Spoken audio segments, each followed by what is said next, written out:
जय श्री श्याम। महाभारत के उस पावन समय की बात है जब धर्म और अधर्म के बीच एक महान युद्ध होने वाला था। भीम के पुत्र महाबली घटोत्कच और नाग कन्या मोरवी के पुत्र थे वीर बर्बरीक। बचपन से ही बर्बरीक अत्यंत वीर, पराक्रमी और भगवान के अनन्य भक्त थे।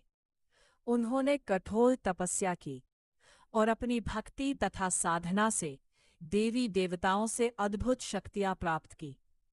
बर्बरीक के पास 3 अमोघ बाण थे, ऐसे बाण जिनकी शक्ति के सामने कोई भी योद्धा टिक नहीं सकता था।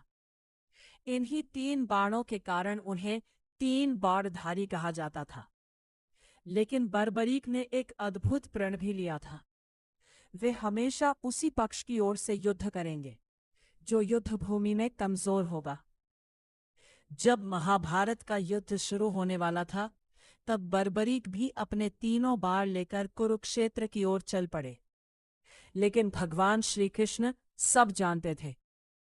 वे जानते थे कि यदि बर्बरीक कमजोर पक्ष का साथ देंगे तो युद्ध का परिणाम बार बार बदलता रहेगा और अंत में अपनी अद्भुत शक्ति से बर्बरीक अकेले ही दोनों सेनाओं का विनाश कर सकते थे। तब भगवान श्री कृष्ण ने एक ब्राह्मण का रूप धारण किया और मार्ग में बर्बरीक को रोक लिया।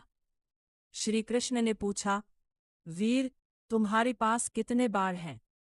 बर्बरीक ने विनम्रता से उत्तर दिया, मेरे पास 3 अमोघ बाण हैं। तब श्री कृष्ण ने उनकी शक्ति की परीक्षा लेने का निश्चय किया।